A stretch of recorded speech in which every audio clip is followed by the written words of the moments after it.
साथियों, सरिता मुक्ता सलिल पत्रिका के संपादक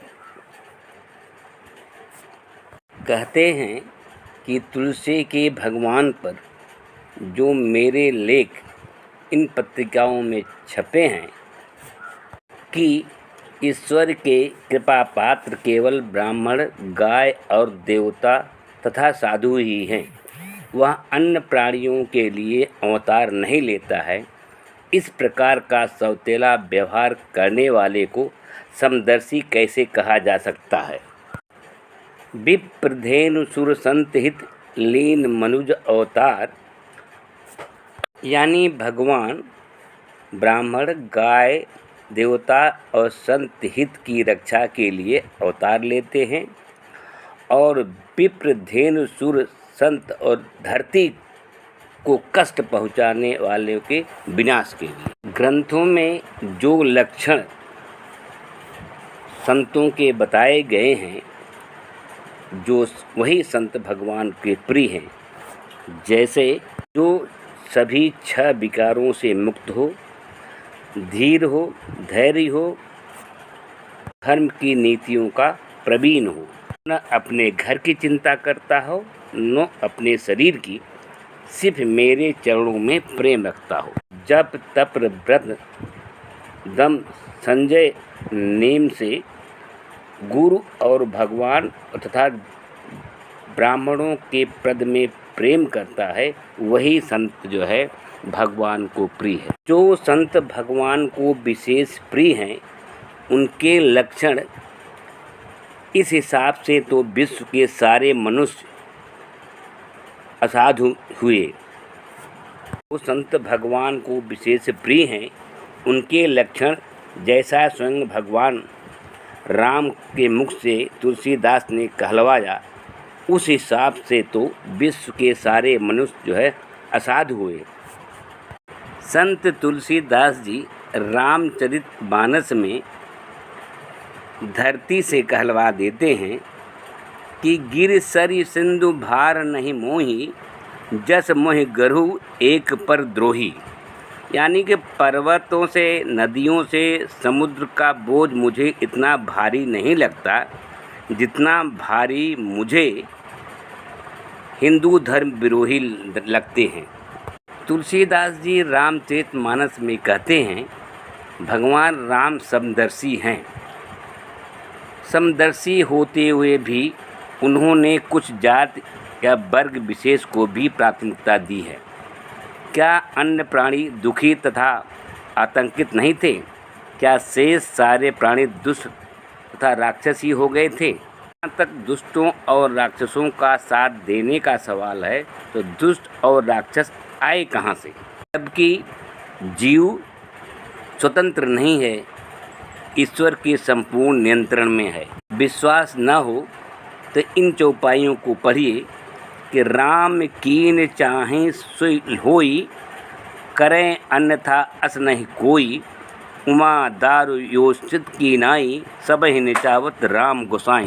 एक भक्त ने धर्म और संस्कृति की दुहाई देते हुए कहा है कि जिस ग्रंथ को विदेशियों ने भी आत्मसात किया, जिस पर विदेशों में अब भी शोध कार्य चल रहा है, उसकी श्रेष्ठता पर संदेह करना निराधार है।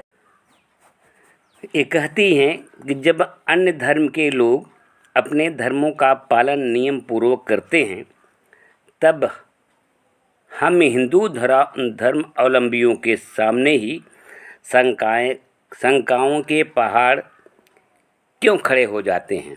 इनसे पूछना चाहिए, हिंदू धर्म और संस्कृति के दुर्भाग्य का मूल कारण उसके आलोचक नहीं, बल्कि सदैव से वे लोग रहे हैं जो धर्म के नाम पर प्रत्येक अच्छी बुरी बात का समर्थन न केवल स्वयं करते हैं, अपितु दूसरों को भी उसके लिए मजबूर करते हैं। जैसे नरबलि, सती प्रथा, देवदासी प्रथा, स्त्री शुद्धिकरण, नरबलि। क्या आज भी हिंदू धर्म का पालन नियम पूर्वक करना चाहिए?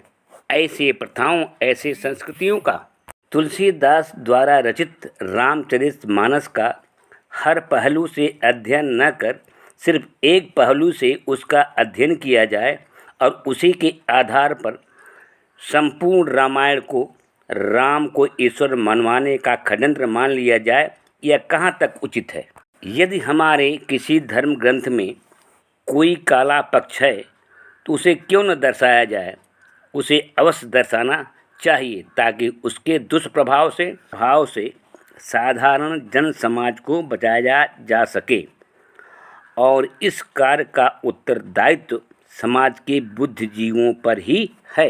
रामचरितमानस को विदेशियों ने आत्मसात किया या उस पर शोध कार्य कर रहे हैं, यह कोई अत्यधिक महत्वपूर्ण बात नहीं है। क्या हिंदू लोग कुरान या बाइबिल नहीं पढ़ते हैं? और इसका मतलब यह कैसे हो सकता है कि मात्र इसीलिए रामचरितमानस को सर्वोत्कृष्ट कृत मान लिया जाए? कुरान और बाइबिल को सर्वोत्कृष्ट धर्म मान लिया जाए क्योंकि उसे हम हिंदू भी पढ़ते हैं। दुनिया की एक सर्वमान्य बुराई जाति पात आज भी हमारे धर्म का एक सशक्त अंग बनी हुई है। हम एक जानवर का जूठा खा लेते हैं किंतु उससे पवित्र किसी अछूत नामधारी व्यक्ति का छुआ पानी भी नहीं पी सकते। क्या इससे बढ़कर कोई और बुरी बात हो सकती है हिंदू धर्म में? क्या इस जाति पात और छुआछूत की आलोचना सिर्फ इसलिए नहीं की जानी चाहिए कि परम आदर्श ग्रंथ रामचरितमानस में इसका खुलकर समर्थन किया गया है? ये बात हमेशा बुरी है, वह चाहे किसी धूर्त के मुख से निकली हो या किसी देवता के मुख से, चाहे वह किसी सामान्य किताब में लिखी हो या किसी धर्म ग्रंथ द्वारा समर्थित हो। जहर अपना असर दिखाएगा ही, चाहे वह किसी के हाथ से भी खाया जाए। इस भक्त ने कहा है कि इस संसार को चलाने वाली कोई अदृश्य शक्ति जरूर है जिसके अधीन हों हम अच्छे या बुरे कर्मों को एक स्वचालित मशीन की तरह करते ही चले आते हैं। इस अदृश्य शक्ति को पाठिया ने ईश्वर कहा है और उसे न मानने वाले को एक अन्य स्थल पर नास्तिक बताया है।